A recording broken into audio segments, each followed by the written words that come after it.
Shana Tova and Shabbat Shalom. It is truly great to see everybody this evening and to be together as we begin our High Holy Days and the new year. Several months ago, with Aiden on my lap and Maggie to my right, we're together staring at a watercolor book.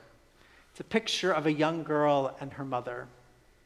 This little girl, Gittel, embarks on a giant steamship by herself. She rushes to the cold, damp railing to get one last look of her mother as the ship begins to sail away. The ship is sailing to the United States, leaving the horror of the pogroms behind her. But Gittel's mother is not on the ship. She was turned away because of an eye infection. And in that very moment, pages earlier, her mother insists that the young girl travel by yourself. You must be brave, Gittel, she says, handing her a sackcloth. My Shabbos candlesticks are wrapped inside. Be careful not to lose them. I hold Maggie and Aiden tightly as I think about how terrified Gittel's mother must have felt in that moment. We turn the page and we see Gittel holding those candlesticks tightly, yet weeping and trembling with fear. This story is based on the author's true narrative. It's a familiar story of the sacrifices that people have made generation and generation, seeking better life for their children and their families. It's a story that my own grandmother lived, fleeing Nazi persecution and arriving in New York City when she was only 16, never to see her mother or father again. But fortunately for both Gittel and our bedtime story, Gittel's mother does make it to the United States. And on the final page, as Aiden's head always starts to slump on my chest, Gittel and her mother light the Shabbat candles together. This story was echoing in my mind this past May as I prepared for a much less dramatic move west. Not because we were escaping persecution, thank God, but because our packing list began the same. Before we thought about what artwork we would bring or the dishes or kids' toys, Jenny and I decided to bring our candlesticks in the car with us so that we had them throughout our journey. Our candlesticks, which were originally her grandmother's, for us represent ritual and family and tradition as they illuminate our faces each and every Shabbat. As Ecclesiastes famously reminds us, Ein chadash tachat hashemayim, there is nothing new under the sun. Yet tonight, as we begin a new year, everything feels a little bit new. A new year with new beginnings, new possibilities, and of course, a new rabbi. Even as we sing traditional Sukkot Shalom melodies and prayers with Kenny, Rabbi Tick Brill, and our incredibly talented choir, tonight probably still feels new. New can be exciting, and new can be scary. The phrase, there is nothing new under the sun, doesn't mean that nothing new ever happens, but rather, an experience is new for us. And sometimes in that moment, we forget that it's happened to others before.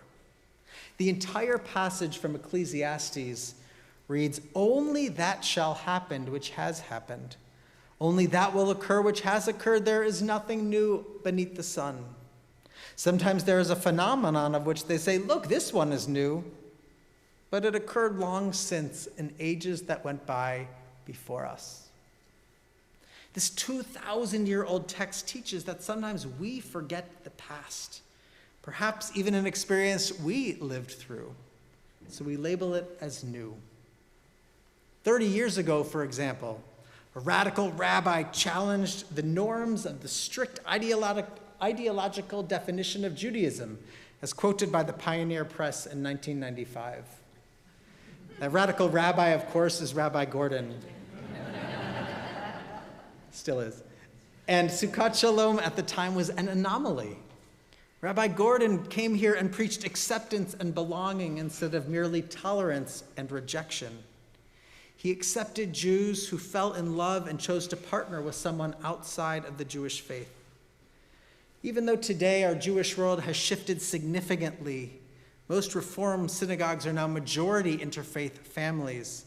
The culture of our synagogue was founded on acceptance.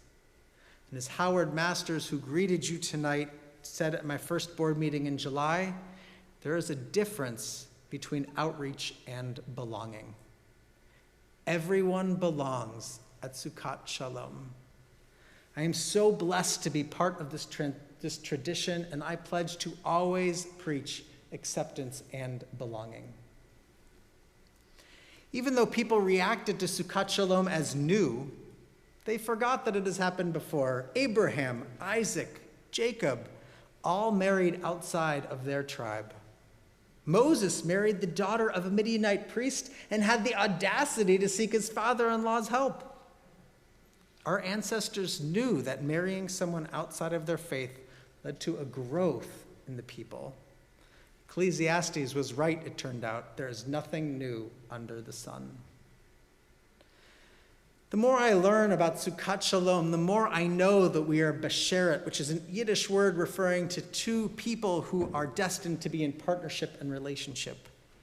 Not because I sang Hashkivenu to my kids at night, but I know that we are besheret because the DNA of this congregation is based upon belonging and love. As I began meeting everyone in person, it was almost exactly 1 year ago. Quickly, Sukkot Shalom was no longer one of many synagogues I was exploring or hoping to get that magical phone call from.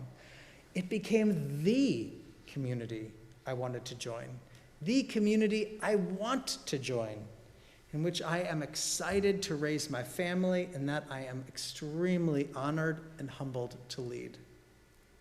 Our community truly lives the Jewish value of ahavat chesed, eternal loving kindness. And even though we are meant for each other, these last 2 years have meant a lot of change and uncertainty for our community. And change can be hard.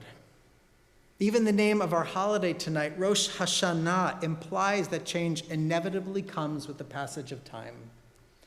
Rosh means the head or beginning, and Shana means year.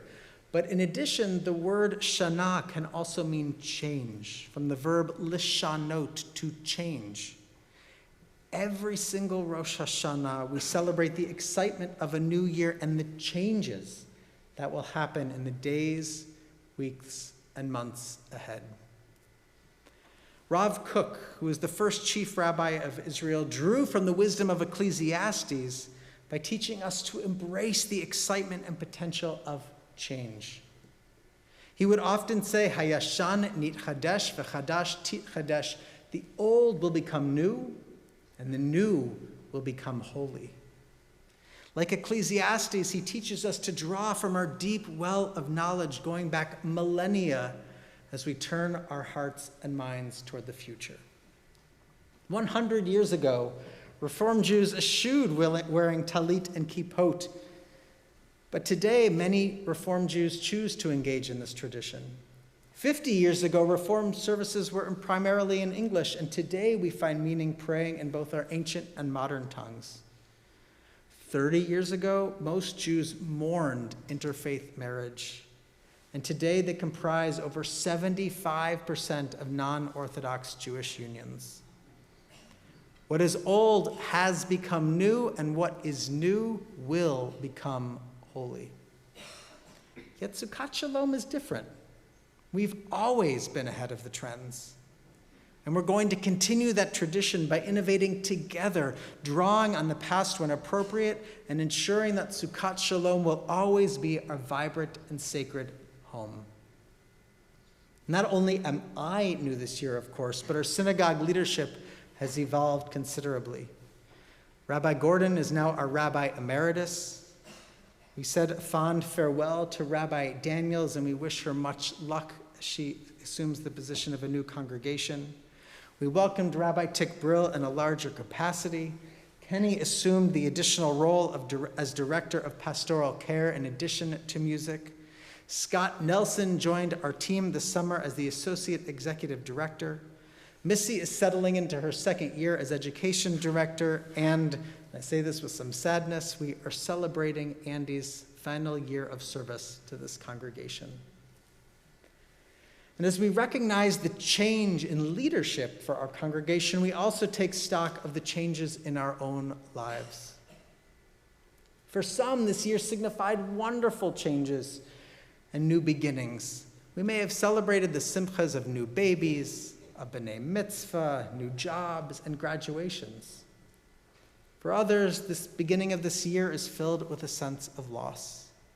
Some of us have lost jobs, or struggling through illness or infertility, caring for a loved one. Perhaps we're sitting here tonight without the person who sat next to us last year. But through it all, the joy and the sorrow, we come together as a community to support one another and to celebrate one together.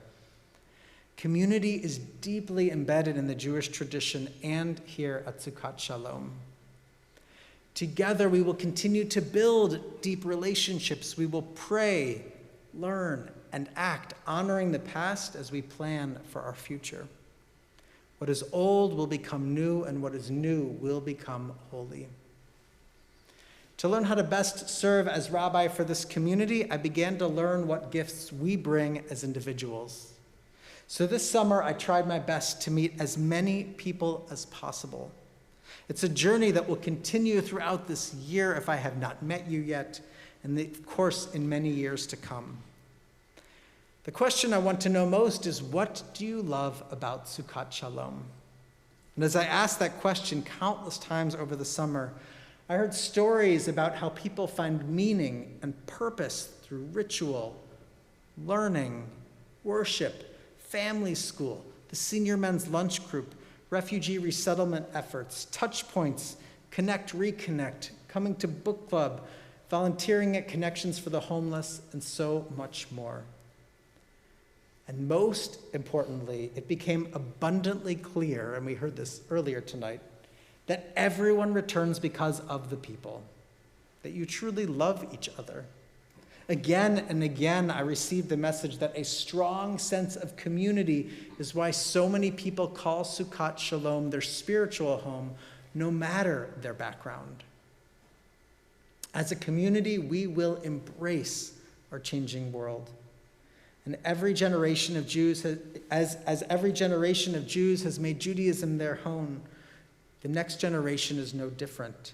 And so we will continue inspiring our children through multi-generational learning at family school and uncover new opportunities to build positive Jewish identity in our youth. We will continue to make a difference in our world and in our lives. We will continue caring for those in need through the Hinenu team, and we will continue making meaningful moments of connection as we grow wiser. We will embrace the future, and we will find the sacred. I'm extremely grateful for the time that our president, Lisa Fingerhart-Carlton, the board of trustees, and our legion of volunteers give to our synagogue every year. And I get to work with the most incredible, wonderful, dynamic dream team. Please know that we are available to our community to meet, whether it's here at Sukkot Shalom, for coffee, or even in your home or in the hospital. Whether you are in need or simply just want to get to know us better. We are only an email, a phone call, or even a text away. As with all meaningful relationships, it's going to take us time to build a deep relationship, and I look forward to embarking on this journey together. Earlier tonight, Jenny, Maggie, Aiden, my in-laws Maury and Janice, and I sat around our festival table. We lit the candlesticks that we clutched tightly like Gittel and many generations before us. The light flickered and danced as we said the blessings. And as I look out from the bima tonight, I see that light flickering and dancing before me, both in our sanctuary and in the homes of those online. The truth is that we don't actually need candlesticks. We are the lights. Each of us brings our own gifts, and this is what lights up our community. We contain the light that guided our ancestors through various paths and faiths, light that we share with each other and light that we pass along to the next generation. Our ancient lights have become renewed, And when we combine our light together, we create something holy and special. Sukkot Shalom. May our lights continue shining brightly into this new year and forevermore. As I wish you all a Shana Tova U'Metuka, a year of happiness, of health, and of peace. Shana Tova and Shabbat Shalom.